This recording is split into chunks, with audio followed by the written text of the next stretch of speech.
Good morning, কেমন আছেন? আশা করছি ভালো আছেন। এই যে রান্নার রেসিপিটা আপনাদের সাথে শেয়ার করলাম, পোস্ত বানাবো আর গাঁঠিটা আপনাদের সাথে শেয়ার করছি।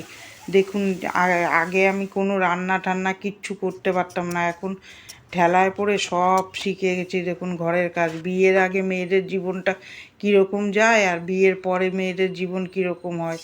আগে আনন্দ, খুশি, মজাক নিয়ে ঘুরতাম, কাজের কোনো টেনশন ছিল না, চিন্তা ভাবনাও ছিল না। আমরা আরও মারে বলতাম, কি চিন্তা করো, এত চিন্তা কোথার থেকে আসে। কিন্তু দেখুন, এখন সংসার পেতেছি, কত চিন্তা আমাদের মাথার মধ্যে ঘুরতে থাকে।